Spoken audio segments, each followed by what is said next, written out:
So it's been a while.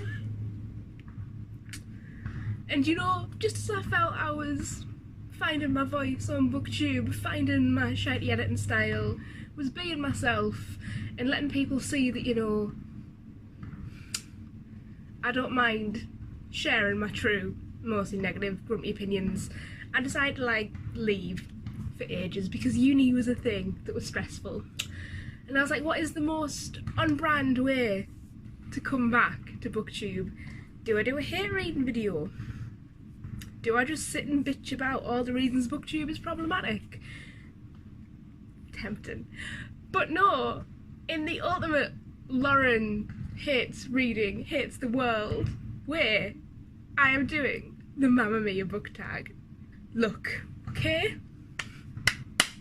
Mamma Mia is literally the purest thing in the world. It's the only positive, joyous thing I enjoy. And Mamma Mia 2 came out, and it's a fucking bop from start to finish. It was shit and I loved it. And I think a lot of people are quite surprised that I enjoy Mamma Mia quite as much because I am a bit of a grumpy fuck. But I saw this tag going around and honestly, I can't not. Did I do an intro? So hi, I'm Lauren of Cook's Books and we are doing the Mamma Mia book tag. So this video was created by Emma Tobias on like the 22nd of July. I will link to her original video down below because we credit creators here. And it's quite a short tag. And I am tempted to have a little bit of a sing and dance to the different Mamma Mia songs. But when I did that with my Hamilton book tag, it got taken down. So you know, we'll see what magical shitty editor Lauren can come up with for this. Question 1. 3 dads. Pick 3 dads from fiction that you would want to be your actual real dads. And I think this is a bit savage for the first question, coming for a girl that ain't got a dad. And I feel like everyone has said very, very similar answers to this question. The only one of which I agree with is Remus Lupin, because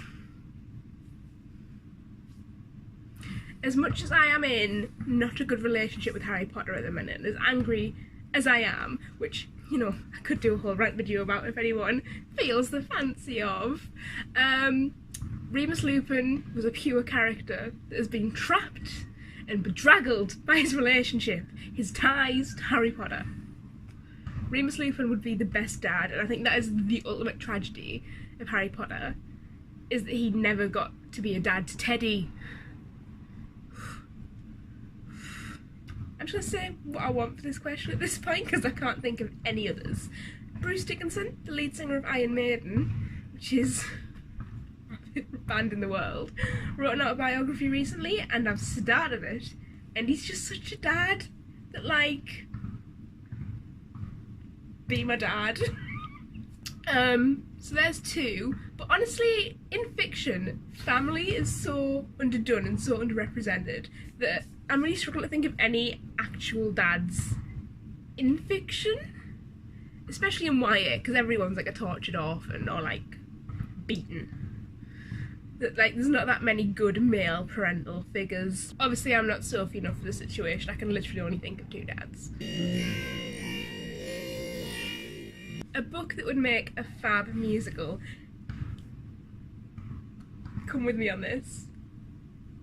A Brave New World by Aldous Huxley. The first half of this book is literally just a tour around a facility that has like a constant beat to it. It is descriptions of conveyor belts and intervals and things happening at each of these intervals and timings that are so specific. If you put it all together, it would just make this cacophony, and I just think it would be such an interesting industrial backdrop to a musical and a dystopian musical. And I feel like it would probably turn out a bit like the musical in The Simpsons. of Planet of the Apes, but classy. It's got everything you need in there. It's got moral dilemma, it's got someone quoting Shakespeare a lot, it's got a whole scene where they go dancing. It's got flying cars, which might be harder to do, but if it kills me, I will write a Brave New World the musical. It's gonna happen. The next question is just Meryl/Cher. What book can do no wrong? So I recently read Sayaka Murata's Convenience Store Woman, and I absolutely loved it. I feel like it had some really problematic elements to it. I feel like towards the end it got really weird, and some of the characters had really not progressive ideas in a way that wasn't really critiqued or commented on by the author.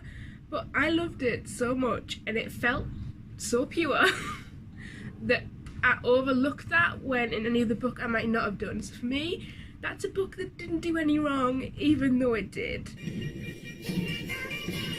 So this question wants you to talk about a book that you think has endless reread potential, and I'm not someone who rereads books particularly often.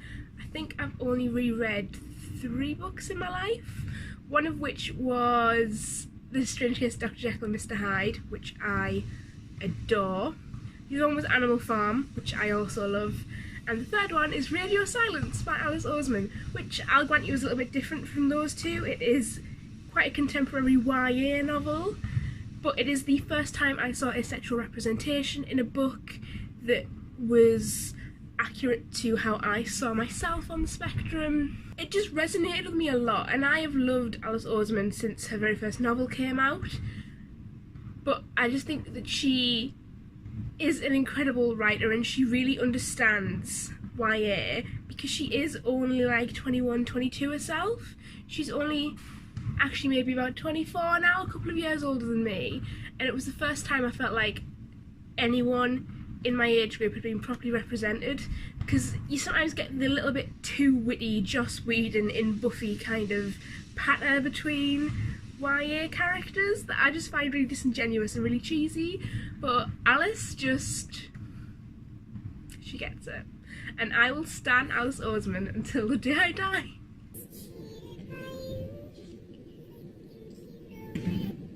This one is like a book / character that you felt cheated by. Basically, it's real complicated. Ooh. Oh, this one's quite hard. You know what? No, the fuck it's not. I've recently read The Muse by Jessie Burton.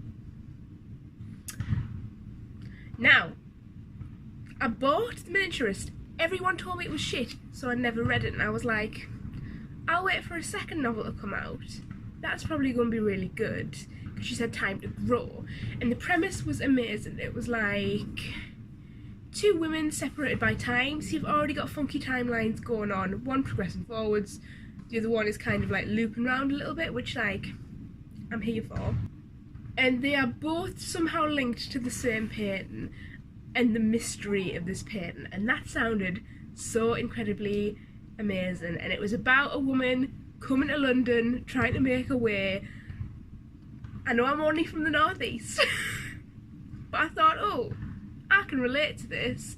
Plus, you know, bag and cover, I actually had a copy in hardback for once. I was like, yeah, this is gonna be good.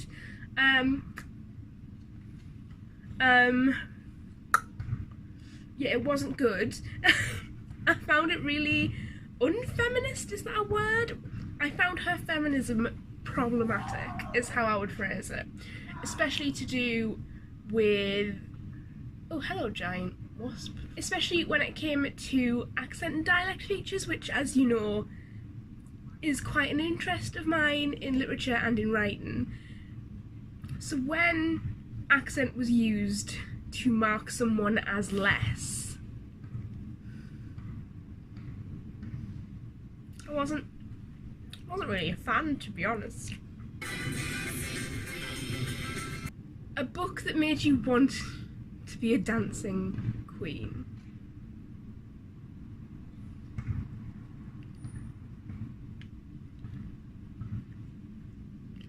I don't think a single book has ever made me want to be a dancing queen. Like, I think music in books is like really not badly done but underrepresented. I've never seen a book about music done really, really well. I recently read sorry to bring her up again, Alice Oseman's I Was Born For This, which is her newest release. And that took a really interesting look at behind the scenes of music. But I don't know if I would have said it made me feel like a dancing queen. Young and free, only 17. Have I read any other book about music? I'm gonna have to pass. Also, can we talk about how all the absolute bangers are not on this tag? Like, Fernando, a book that makes you nostalgic for the war. Waterloo, a book that was surprisingly informative. I Have a Dream, the worst book in the soundtrack.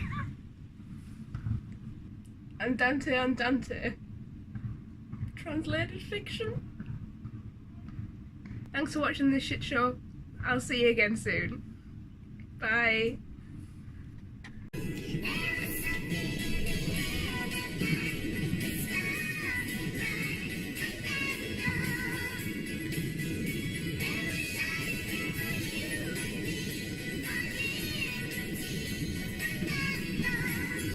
3 months without uploading and then comes back with a tag that no one even tagged her in. She's not a challenge to drag.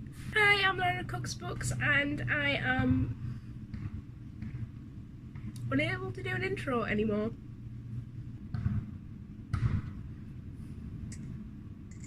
It's gonna be messy.